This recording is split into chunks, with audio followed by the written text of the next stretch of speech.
Hello, good morning guys. So today I am starting exercise 1.1 question number 4. Given that HCF हमको इसमें निकालना है किसका 306 और 6/657 का। HCF जो दिया हुआ है 306 और 657 का वो हमें 9 दिया हुआ है, हमें LCM निकालना है। तो सबसे पहले हम क्या करेंगे, हमें दो नंबर दिए हुए हैं ए और बी। ए की जो वैल्यू है वो कितनी की बने 306 और जो बी की वैल्यू हमारे पास में वो है हमारे पास में 657। ये हमारा फर्स्ट नंबर है, ये हमारा सेकंड नंबर है। जो इन दोनों नंबर्स का HCF है वो हमें गिवन है 9। और हमें पता है जैसे कि हम जानते हैं कि प्रोडक्ट ऑफ टू नंबर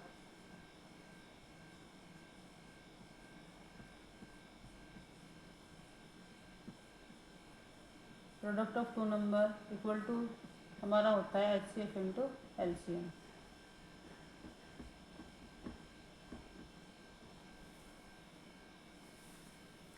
तो अगर इस क्वेश्चन को हम देखते हैं तो प्रोडक्ट ऑफ टू नंबर यानी A इंटू बी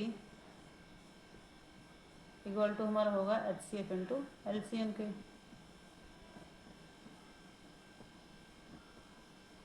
तो इसमें A की जो वैल्यू हमारी है 306 और सेकंड नंबर की जो वैल्यू गिवन है वो हमें गिवन है 657 इक्वल टू जो HCF दिया हुआ है इन दोनों नंबर का वो दिया हुआ है 9। हमको LCM फाइंड आउट करना है। तो अगर हम देखते हैं तो अगर LCM को इसी साइड रखते हैं, LCM को अपनी साइड रखते हैं तो ये LCM इक्वल टू हो जाएगा हमारा, ये नंबर इधर ले जाते हैं तो ये आ जाएगा 306 मल्टीप्लाई 657 और ये LCM की मल्टीप्लाई में 9 था, जो ये 9 इसकी मल्टीप्लाई में है, इसको हम इधर ले आए तो LCM इक्वल टू हमारा हो जाएगा इसमें 306 मल्टीप्लाई 657, ये 9 मल्टीप्लाई से डिवाइड में आ जाएगा। अगर इस नंबर को इससे डिवाइड करते हैं तो ये 9 से अगर इसे काटते हैं तो 9 3 जो 27 कैरी रिमाइंडर बचा 3 36 हो जाएगा, 9 4 जा 36। तो ये जो वैल्यू आ जाती है हमारी ये आ जाती है 34 मल्टीप्लाई 657। अगर इन दोनों नंबर्स की हम मल्टीप्लाई करते हैं तो ये हमारा नंबर आ जाता है, अगर इसकी मल्टीप्लाई करके चेक करेंगे तो ये नंबर आएगा हमारा 22, ये नंबर हमारा आ जाएगा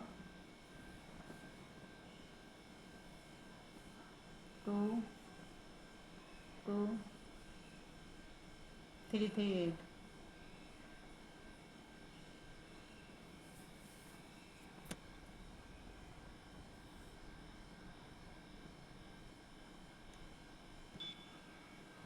So next question is check whether 6 की power n and with the digit 0 for any natural number n. So according to question हमारे जो नेचुरल नंबर होते हैं, नेचुरल नंबर हमारे स्टार्ट होते हैं, जो हमारे नेचुरल नंबर होते हैं वो स्टार्ट होते हैं हमारे 1 से लेकर के n नंबर। कोई भी पॉजिटिव इंटीजर हो सकता है, पॉजिटिव नंबर हो सकता है 1 से लेकर, सपोज आई टेक 1 से लेकर 10 तक मैंने कोई नेचुरल नंबर ले लिया। तो अगर हमारी वैल्यू लास्ट में जीरो, अगर जीरो कब आएगा, कोई भी पावर है अगर वो जीरो से एंड हो गया तो वो क्या होना चाहिए हमारा, एक या तो डिविजिबल हो किससे 10 से, अगर वो डिविजिबल बाय 10 है तो भी उसके एंड में लास्ट में जीरो आएगा, या तो वो 10 का डिविजिबल होना चाहिए या फिर क्या होना चाहिए उसका जो वन प्राइम फैक्टर उसका 5 होना चाहिए, one of its factor is 5, या तो वो 10 से डिविजिबल हो या फिर उसका एक फैक्टर क्या होना चाहिए 5 होना चाहिए। 5 होगा तो वो एंड होगा किससे, डिजिट 0 से। अब हम जैसे चेक कर लेते हैं, हमें 6 की पावर n के फैक्टर करने हैं तो 6 के फैक्टर जो होंगे हमारे वो होंगे 3 इंटू 2 अब हम यहाँ पर चेक कर सकते हैं कि जो 3 × 2 है उसमें 5 नहीं है, तो अगर इसमें 5 होगा, 5 इसका मल्टीपल ही नहीं है, तो ये एंड 0 से होगी ही नहीं। सो 6 की power n is not divisible by 5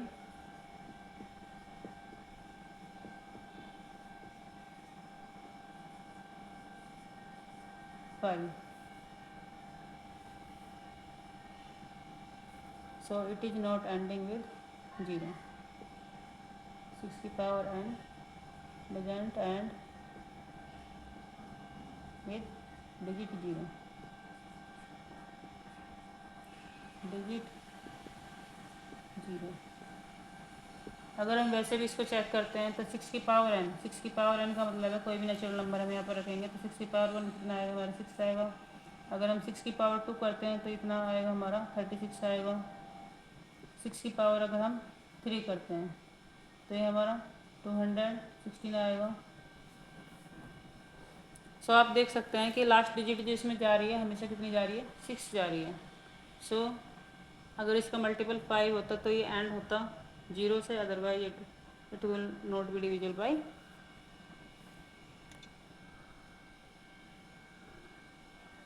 so next question is, so question number 6 is explain why 7 multiply 11 multiply 13 plus 13 and 7 multiply 6 multiply 5 multiply 4 multiply 3 multiply 2 multiply 1 plus 5 और कंपोजिट नंबर। ये हमें एक्सप्लेन करना है कि क्या ये कंपोजिट नंबर है या नहीं है। तो सबसे पहले हम चेक कर लेते हैं कंपोजिट नंबर हमारे कौन से नंबर होते हैं। कंपोजिट नंबर्स हमारे वो नंबर होते हैं जिनका फैक्टर जो है 1 के अलावा और भी कुछ हो, जिसके एक से ज़्यादा फैक्टर हो सकते हैं, उसे क्या बोलते हैं, कंपोजिट नंबर बोलते हैं। और प्राइम नंबर कौन सा होता है, जिसका अपने अलावा और 1 के अलावा कोई अदर फैक्टर होता ही नहीं है। तो सबसे पहले हम चेक कर लेते हैं, जो हमारी फर्स्ट वैल्यू है वो है हमारी फर्स्ट वैल्यू है हमारी इसमें 7 × 11 मल्टीप्लाई 13 प्लस 13। अगर इसमें देखा जाए तो इस पूरी वैल्यू और इस वैल्यू में कॉमन वैल्यू क्या है, 13 है, तो हम 13 को बाहर निकाल लेंगे तो अंदर क्या बचेगा हमारा 7 मल्टीप्लाई 11 प्लस यहाँ से क्या बचेगा 13 बाहर आ गया तो 1 बचेगा। तो ये कितना हो जाएगा हमारा 13 मल्टीप्लाई का साइन होता है इसके पीछे में, ये हो जाएगा 7 11 जा 77 प्लस 1, तो ये हमारा हो जाएगा 13 मल्टीप्लाई 78। अगर हम 78 के फैक्टर करते हैं तो ये हमारा आएगा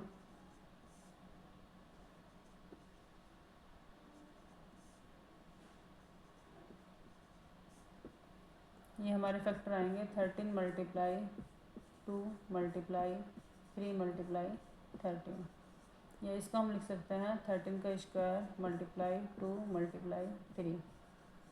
सो आप देख सकते हैं कि ये सारे क्या हैं, प्राइम नंबर हैं, बट इसके फैक्टर कितने हैं, 13 2 एंड 3, 3 फैक्टर इसके गिवन है। So this are composite number. अब हम next question check, next line check करते हैं क्या वो भी कंपोजिट नंबर है या नहीं है। तो 7 multiply 6 multiply 5 multiply 4 multiply 3 multiply 2 multiply 1 plus 5। इस नंबर को चेक करना है क्या ये भी एक कंपोजिट नंबर है या नहीं है। तो सबसे पहले हम क्या करते हैं, 5 का मल्टीपल में कुछ नहीं, तो यहाँ पे 1 रख लेते हैं। अब इसमें और इसमें क्या कॉमन है, 5 कॉमन है, तो 5 को हम बाहर निकाल लेंगे। अंदर क्या बचेगा हमारा 7 मल्टीप्लाई 6 मल्टीप्लाई 4 मल्टीप्लाई 3 मल्टीप्लाई 2, और प्लस में क्या बचेगा, इधर से 5 बाहर आ जाएगा तो 1, तो इधर हमारा जाएगा 5। इधर अगर इनकी मल्टीप्लाई करते हैं तो ये आता है हमारा, इन सब की अगर मल्टीप्लाई करते हैं तो ये आएगा हमारा 1008, और इसमें 1 और ऐड कर देंगे तो ये हमारा बन जाएगा 5 मल्टीप्लाई 1009। सो यहाँ पर भी हम देख सकते हैं कि इसके 2 फैक्टर हैं, एक 5 है और 1009 है, तो ये भी क्या हुआ हमारा कंपोजिट नंबर। सो हम कह सकते हैं कि both are composite number.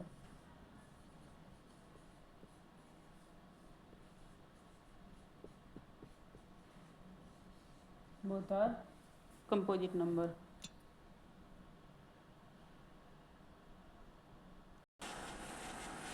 So this is the question number 7 and the last question of exercise 1.1.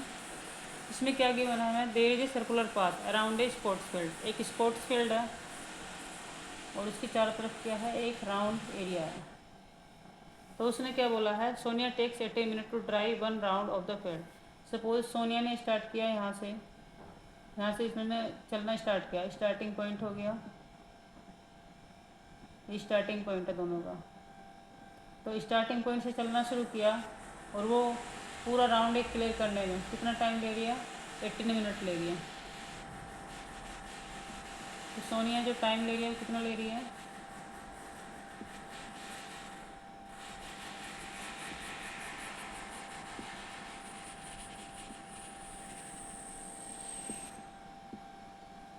1 round complete करने के लिए जो इसका टाइम लग रहा है कितना लग रहा है हमारा, 18 मिनट्स.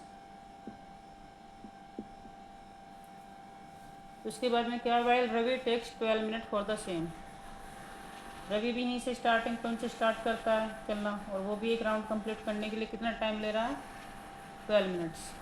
तो Ravi takes time equal to 12 minutes. अब यहाँ पर हम देख सकते हैं कि जो सोनिया वो 18 मिनट्स ले रही है और रवि जो ले रहा है वो 12 मिनट्स ले रहा है. तो रवि कम टाइम ले रहा है और सोनिया जो है ज़्यादा टाइम ले रही है एक राउंड कंप्लीट करने के लिए. तो उसके बाद में क्या पूछा हमसे, सेम टाइम पे वो पहुंचना है. Suppose the start at the same time, same point at the same time. Same point से स्टार्ट करते हैं और सेम टाइम से ही स्टार्ट करते हैं वो भागना. And go in the same direction, same direction में दोनों जा रहे हैं और दोनों को कंप्लीट 1 राउंड करना है. तो उसने पूछा है कि how many minutes will they meet again at starting point. कितने समय बाद वो दोनों एक ही जगह पे उसी पॉइंट पर मिलेंगे जहाँ से उन्होंने भागना स्टार्ट किया था. तो इसके लिए हम क्या करेंगे कि अगर इन दोनों का एलसीएम ले रहा है, लिस्ट टाइम देखा जाए इनका, तो क्या होगा, एलसीएम ऑफ जो 1 राउंड कंप्लीट करने का जो कंप्लीट टाइम होगा वो क्या होगा, इन दोनों टाइम्स का एलसीएम होगा. तो एलसीएम लेते हैं अगर हम इन दोनों नंबर का तो कितना आ जाएगा, 18 का आ जाएगा हमारा. सबसे पहले हम फैक्टर करते हैं. जो सोनिया का टाइम है वो 18 मिनट है, तो 18 मिनट की अगर हम फैक्टर करते हैं तो कितना आता है, 2 मल्टीप्लाई 2 3 जा 6, 6 3 जा 18. उस तरह से अगर हम 12 मिनट्स के फैक्टर करते हैं तो इसके जो फैक्टर आएंगे वो आएंगे 2 2 जा 4, 4 3 जा 12. तो इसमें हम देख सकते हैं ये हो जाएगा हमारा 2 × 3 की पावर 2 और यहाँ पे हमारा हो जाएगा 2 की पावर 2 × 3. तो जो इनका एलसीएम होगा वो कितना होगा, 1 राउंड कंप्लीट करने के लिए जो टाइम लगेगा वो कितना लगेगा. यहाँ पे देखो 2 की पावर 1 है, 2 की पावर 2 है. तो एलसीएम जब हम लेते हैं तो इसमें हम हाईएस्ट पावर उठाते हैं. तो यहाँ से आ जाएगा हमारा 2 की पावर 2 इंटू यहाँ से हमारा जो टाइम आएगा, ये जो नंबर आएगा यहाँ पे 3 1 टाइम है, यहाँ पर 2 टाइम है, तो हम 3 की पावर 2 लेंगे. तो ये हमारा हो जाएगा 2 2 जा 4 मल्टीप्लाई 3 3 जा 9. तो टोटल कितना टाइम आया, 36 मिनट, 4 9 जा 36. तो जहाँ पर आपस में स्टार्टिंग पॉइंट पे मिलेंगे वहाँ पर इन आने में कितना टाइम लगेगा, 36 मिनट्स का टाइम लगेगा. So this chapter is and. So tomorrow I will start exercise 1.1 1.2. Thank you.